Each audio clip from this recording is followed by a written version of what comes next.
Good afternoon. Well, this is the second time that I'm taking this stage at the Oslo Freedom Forum. My first speech in 2014, it was the same year as my expulsion from my country. And that speech was angry. It was defiant and passionate. Well, this speech is not going to be angry. But if you're a good global citizen, it's going to piss you off.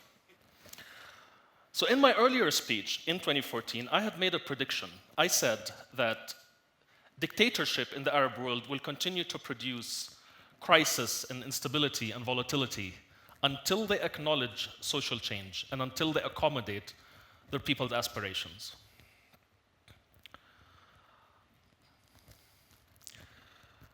So I'm going to talk about why I believe the Arab ancien regime, as I call it, is unsustainable. And I'm going to start with economic performance. For decades, the Arab social contract was, we give you jobs, you shut up. Of course, that's not real citizenship. And this is where we are today, several decades later. The Arab region leads the world in youth unemployment.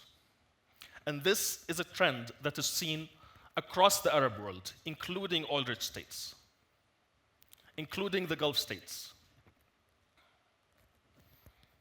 And if we project this into the future, if you think, what's going to happen in the future? Well, this chart was actually made in 2010, 8 years ago. In 2010, we had to create 100 million jobs in order to remain economically sustainable. And of course, that did not happen. Actually, we're at the point where we actually have to create something like 4 to 5 million jobs per year just to keep our head above water.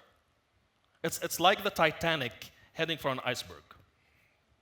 And this is 2010. Things have gotten much worse since then. Now, take a look at the size of Arab economies. There are around 430 million human beings living in Arab states. And yet, when you put the economic output of all Arab states combined, including the entire oil and gas field, it's equivalent to Israel plus Italy. What are we producing?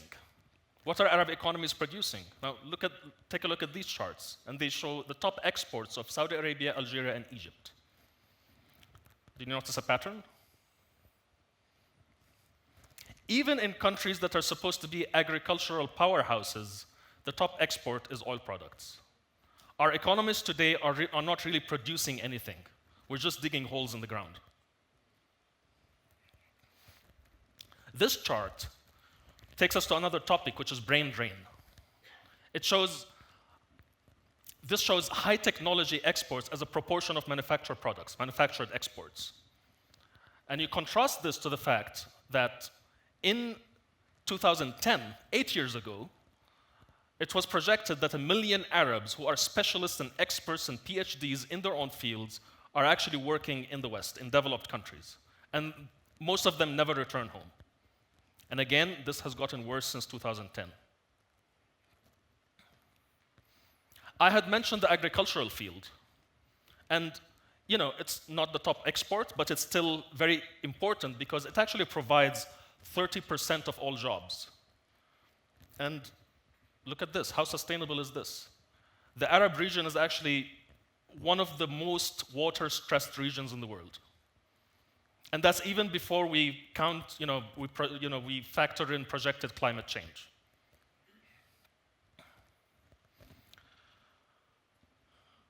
Now let's look at our imports. We talked about exports. What do Arab countries import? Well, I'm happy to tell you that we're actually the world's largest importer of weapons. Somehow, our regimes managed to import more arms than any region in the world without actually winning any wars. Except wars that they wage against us, the people. That's the only wars that they actually win. 3.35. We talked about economics, let's come to politics and cultural sphere and these kind of unsustainabilities. 3.35 is the average democracy index of the Arab region. The global average is 5.48. And if you know statistics, you know you don't want to be below average. It looks like an innocent number, 3.35, but it hides behind it so much brutality and prisons and repression and torture dungeons. Let's take a look at free speech. I consider myself a free speech activist. I was jailed and expelled from my country because I exercised my right to free speech. My region ranks among the lowest in the world when it comes to free speech indices. And the lack of free speech actually reflects in a stunted cultural scene and stunted publishing industry. I'm an Arab writer myself, but I have a far bigger chance of getting published in English than in Arabic. Now, this is how The Economist described this a couple years ago. In most places, a large and youthful population would be regarded as an economic blessing. But in the Arab world today, the young are treated, for the most part, as a curse to be suppressed. It's like the Titanic heading for an iceberg. Now, this was all very dark, but I want to take you to the other side. I want you to consider the fact that regimes are not societies and societies are not regimes. And I want to show you what's happening with Arab societies and why I describe the Arab uprising of 2011 as a case of societies running faster than their regimes. Take a look at this. I've described this as the most important chart you have to understand if you are to understand the Arab world. On top, you see the literacy rates of Arab citizens, or citizens of Arab states who are 65 years and above. And in the bottom, you see literacy rates of population between 15 and 24 years old. And you can see the stark difference. And let me remind you of something which is very important for context. What's the median age of Arab heads of state? 69. What's the median age of Arab citizens? 24. This is the single most literate generation of Arabs in Arab history. Now, someone might point out, and very rightfully, that literacy rates alone do not mean much if everybody is forced to read from the same book. I mean, North Korea actually reports 100% literacy. And this is where this is very important, internet penetration. Internet penetration is, the region actually bypassed global average in 2014. And I say 2014 and I point it out because this was after the 2011 uprisings. So don't walk away thinking that this is only restricted to oil-rich Gulf states. Internet connectivity is up across the Arab world. And this is irreversible, and this has only accelerated since then. It's actually, the pace of change has actually increased. So what happens when you put together high literacy, high connectivity? What happens? I think we got a taste of that in the years after 2011. What happened is that there was a revolution in the Arab public sphere. Many young Arabs who took to this new public sphere have shown impressive ingenuity, irreverence, and intellectual courage. A new marketplace of ideas opened up in 2011. And this has happened at a time when everything was being called into question. Old ideologies, old worldviews, old narratives. Today, young Arabs have access to more diverse points of view than at any single time in Arab history. There has never been a better time to potentially change ideas in the Arab world. 28% is the proportion of Arabs, of citizens of Arab states, who are between the age of 15 and 24. This is one of the most youthful populations in the world. And the fact is,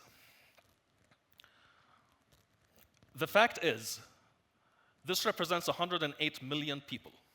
108 million people who are transitioning into adulthood, which is the biggest population transitioning into adulthood in that region's history. That statistic about transitioning into adulthood would be missing context if I don't show you this, which is very important for context. This shows the birth rate in typical Arab countries, and it shows it from around the 1960s to the 2010s. And this is what's important about this is what we call demographic maturity. This is when the birth rates drop, and birth rates have dropped across the Arab world. The Arab baby boom is over. Why is that important? Well, first of all, smaller families are associated with better health and education prospects for children. But the biggest difference is in the status of women. You see, women, when they get a chance at an education and a career, they delay marriage and they delay childbirth. So they start having kids later. And this is reflected, of course, this graph, for example, is actually from 2003. This is 15 years old. And you can already see the stark difference between, this shows females who get married as teenagers. And you can already see the stark difference, and things have progressed a lot since then. Arab women are getting educated at a higher rate than ever before. The literacy gap between men and women have disappeared. Between young Arab men and Arab women have disappeared. In some Arab countries, more women are graduating college than men. Now, of course, I can go on with these charts forever, but I think I've made the point. Arab societies are running faster than Arab regimes. And this is the impetus behind what was called the Arab Spring. To be an Arab today and to look at this situation, it feels really like being on board the Titanic, knowing full well and well ahead of time that we're headed for an iceberg. We are more than capable to be at the steering wheel and in control of our destiny. But instead, we and our families are locked in cages way below deck. There is a case of dictatorships that have actually acknowledged their own unsustainability. They acknowledge that they need deep reform. This is the case, for example, in Saudi Arabia, which is in the news recently. But even in those cases, those who have championed reform have gone about it in a very, very authoritarian way.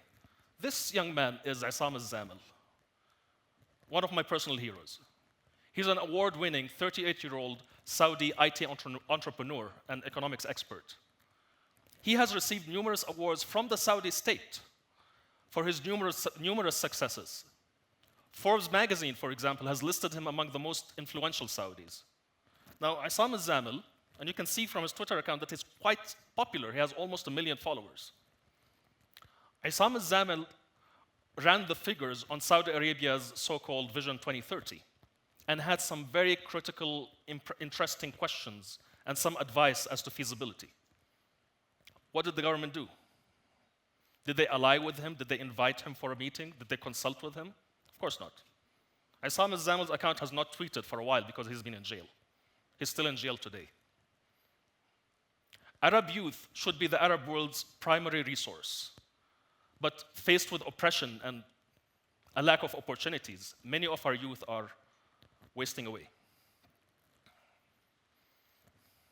Is it any wonder that the Arab world today is an exporter of refugees and an importer of foreign fighters and jihadists? If you're born Arab, you're actually 30 times more likely to become a refugee within your lifespan. Arabs are only 5% of the planet's population, but they account for 50% of all refugees. Is it any wonder that many of us are jumping ship, either willingly or by force? It's impossible to disconnect this fact, the fact that the Arab world today is a crisis factory, from the fact that our regional order is dominated by dictatorships. Allow me to circle back to 2011, because that's where we start the story. And all of this that we discussed kind of sets a mandatory context for what we're going to see here. On the 14th of January 2011, Tunisian dictator Zain Al Abidine Ben Ali, who had ruled Tunisia for 24 years, fled the country.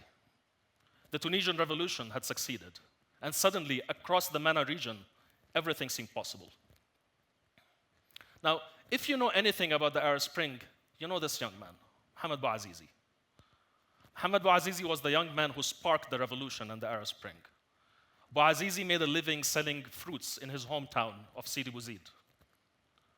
One fateful morning, 5 police officers confiscated his cart. And he didn't take it standing, he protested. And when he protested, they slapped him across the face and beat him until he had a bloody nose. He rushed into the municipality building, into the government building of his town, and he wanted to file a formal complaint. And the official over there looked at his face, which was still bleeding, and he said, "Don't speak to me, you filthy man." Bouazizi was distraught and crushed and humiliated and hopeless. And what did he do? He stood right in front of the administrative building, poured gasoline on himself and lit himself on fire. The security guards at the building did not even try to put him out. You know why? The building's fire extinguisher was empty. Bouazizi died of his injuries, but before he died, he ignited our world. And 7 years later, there are more Bouazizis in the Arab world than ever before. And there are more policemen like those who assaulted him than ever before. It happened before, it's going to happen again. 7 years later, we're not free. We're still being crushed, we're still being oppressed. We're exhausted and we're traumatized. But the story that started in Tunisia 7 years ago hasn't seen its last chapters. It hasn't even seen its middle chapters. Don't believe them when they tell you it's over. The Arab world is going to cross past the 500 million mark in a few years. That's 500 million human beings. And it's the world's largest reservoir of crushed hopes and repressed dreams. It's the world's largest reservoir of anger. As my dear friend Nasser Waddadi here says, is the world ready for 500 million Arabs? Thank you.